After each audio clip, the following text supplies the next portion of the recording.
These people who, even as we speak, are supporting Trump's plan of ethnically cleansing the Palestinians from Palestine and taking them out so that, okay, real power does not come from money because of corruption, because of smuggling, because of money laundering, because of plutocracy that he has been engaging in. So he's a friend of Tshisekedi. Tshisekedi has visited him, even at home in Karen. You're watching Martin Dean. For the entire Gen Zs in the African continent, which is probably 70% of the population of the African continent, billions of people. The African Union is supposed to be the body that symbolizes, that epitomizes the unity, even if it is rhetorical unity of the African continent, of the African people. And that unity is supposed to be unity of purpose. It's supposed to be unity of a vision for a freer, a more prosperous, a liberated African continent. It's supposed to be a unity of values or in values. Values of freedom, values of liberation, values of prosperity, values of love, values of everything good. It cannot be values of theft, values of looting, values of plutocracy, values of tyranny, values of barbarism, values of retrogression, values of primitivity, values of torture, values of abduction, which is what Ruto symbolizes in Africa today. Ruto is an existential threat to all the positive values that Pan-Africanists stand for. Raila Odinga is Ruto's chief facilitator in Kenya, in the African region. If you want to understand how Raila Odinga is so corrupt and a conman, look at even the way that he relates to the regional leaders of Africa. Take the DRC. Raila Odinga was supposed to be the greatest friend. Smuggling of Congo's minerals, gold, diamonds. Raila Odinga is a multi-billionaire, okay, in dollar terms, because of corruption, because of smuggling, because of money laundering, because of plutocracy that he has been engaging in. So he's a friend of Tshisekedi. Tshisekedi has visited him, even at home in Karen. But in the recent past, Raila Odinga has been supporting Kagame, who is being backed by the Western imperialists to destabilize Congo so that they can continue to loot Congo's minerals. So you can see that he doesn't care about friendship. He doesn't care about the fact that the Congolese have been suffering for the last 60 years. He doesn't care that the West don't really give a damn about Africa. Trump doesn't give a damn about Africa. And all the Western leaders don't give a damn about Africa. They care about how much they can extract from the African continent. In fact, if you listen to Trump recently, he said he wants South African white, the Boers, the people who perpetrated apartheid for 100 years, the people who have looted 90% of the land in South Africa and the minerals, and who have never worked, who have treated black people like dogs, even worse than dogs. In fact, black people in South Africa are worse than domestic dogs in South Africa.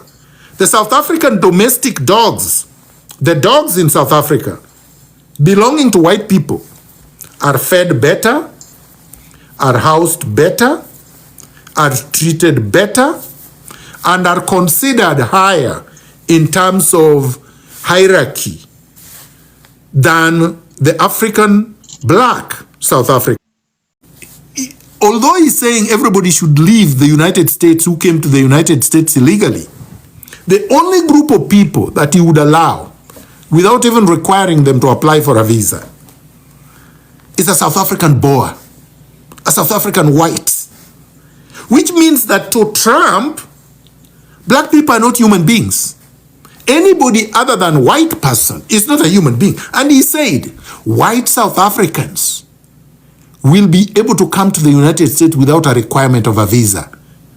But all the Africans that are in the United States who should be given a visa because they immigrated there, they're contributing to the economy of the United States. And by the way, 90% of the people working jobs that are building and have built the economy of the United States are people of color, Africans. The United States became rich because of slave labor, African slave labor, free labor. Slavery built South Africa, built the United States. The skyscrapers you see in New York, Los Angeles, okay, that you see in Chicago and some major US cities, these were constructed by Africans without payment. They did it without remuneration. They did it while living in conditions worse than conditions of a pig. Trump's father and grandfather, great-grandfather, came to the United States illegally. They came out of European prisons and were given two options. You either stay in Europe in jail or you go to the Americas. And that's the only freedom you can get. They opted to sail to the Americas.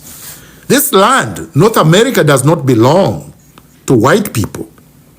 It belongs to indigenous Indians, the so-called First Nations.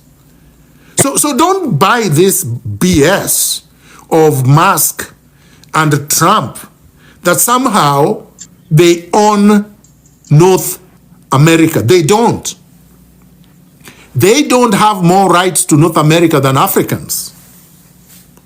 So if they can claim North America, Africans have the right to claim North America because they built it, okay, with their blood. So I was talking about South Africa and Kenya's position vis-a-vis South African liberation and freedom. During the struggle for apartheid, Kenya supported the white supremacist apartheid system in South Africa. Kenya did not contribute 1 cent towards the South African struggle.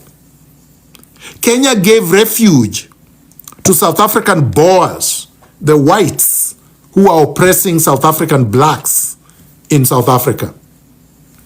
Kenya did not join Tanzania to train, to give logistical and material support and military support like the frontline nations, countries like Zambia, Zimbabwe, and after Mozambique became independent, Mozambique, Angola. No, Kenya did not participate in that. Kenya undermined and subverted the liberation struggle in South Africa. And don't think South Africans have forgotten that. South African blacks have not forgotten that. And please don't give me this nonsense about look how they are treating us. They call you Makwerekwere in South Africa. So why do you need to go to South Africa to be called Makwerekwere when you can stay in your own country and build it? You don't have to go to South Africa. You don't have to go to the US. You don't have to go anywhere. We can build our country and make it more prosperous than South Africa. And South Africans who are calling you Makwerekwere are just as illiterate and retrogressive like Raila Odinga or William Ruto, because they also do not like other Africans. Kenya is just a ground, a fertile ground for exploitation. And where are they taking all the money that they have stolen from us? Dubai. The United Arab so-called republic, or whatever it is kingdom. These people who, even as we speak, are supporting Trump's plan of ethnically cleansing the Palestinians from Palestine and taking them out so that Trump and them, the billionaires, can build a Riviera on Palestinian land so that they can make billions. They are not even satisfied with the one they have stolen. So in other words, Raila Odinga represents the worst of the worst in the entire world, the scum of the earth. So what does this defeat mean? And why am I happy about his defeat? Raila Odinga's defeat means money cannot buy you everything. That's number one. Okay? And we must underline this. Okay? Real power does not come from money. The first thing is this: the brain. Essentially, I've been able to defeat Raila Odinga, and I don't have the billions. I don't have the platforms they have. I don't have the power they have. But I have this, which they cannot take away from me. I've been posting, I've been lobbying, I've been deconstructing, I've been exposing Raila Odinga 24/7. I've written to all the presidents of Africa. I've written to everybody that can hear. I've exposed him on all platforms. And by the way, my X platform alone reaches more than 20 million people every day. Okay? So don't underestimate the power of communication. If you are committed, this is another meaning of his defeat. If you are ideologically clear, if you are completely committed, if you are focused like a laser beam, if you are consistent, if you are truthful, if you have integrity, and if you are fearless, you will succeed no matter the amount of power they put to challenge you. That's what we have demonstrated. We have demonstrated to Ruto that yes, he may have guns, yes, he has zombies he can command, bloggers and muzzle men to abduct. Yes, he has the National Intelligence Service. Yes, he has a lot of billions that he has looted and plundered. Yes, he has the ability to fly all over the African continent and abroad. Yes, he can bamboozle and he can try to threaten and intimidate, but in the end, it is truth that prevails. You can do all these other things, but in the end, truth prevails. All right? So that's number two. Lesson number two. Lesson number three.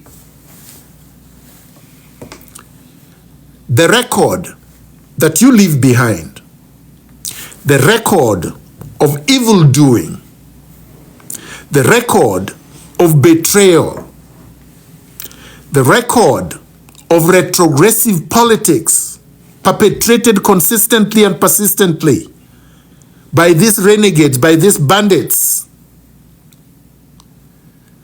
must and will be punished today, not in the next generation. So impunity will and does not fly. People thought, who are you? You don't vote at the AUC. Only heads of state vote there. You are going to fail. You are just bitter. Well, the fact of the matter is that we did prevail. The fact of the matter is that the small man matters. The fact of the matter is that in the end, people will remember and will see in good time crooks versus righteous people. They will be able to distinguish them. And the moment they distinguish and they find out that one is a crook, they will not support that, the majority of people. Of course, you still have 20 states that supported Raila Odinga. It doesn't matter. In the end, who surrendered? Who was defeated at the AUC? It was Raila Odinga. It was not Mohammed Yusuf. It was Raila Odinga. But who was bamboozling us all over with private jets that cost 8 million per hour? It was Raila Odinga. Who took 300 plus, lunatics to go and dance in Addis Ababa and play music, Lingala, and go into five-star hotels, and try to impress the world with their ridiculousness? It was Raila Odinga and William Ruto. Where did that take them? To the dustbin of history. Okay? Just like it did to Uhuru Kenyatta when Uhuru Kenyatta tried to sell Amina Mohammed. So whether Uhuru Kenyatta, whether it is Ruto, whether it is whoever, impunity will not prevail. Number 3, if Raila Odinga had managed with Ruto to win the AUC chairmanship, he would have, or they would have been able to create a myth and mythology around Raila Odinga. The enigma, the rubbish, a person who never succeeds.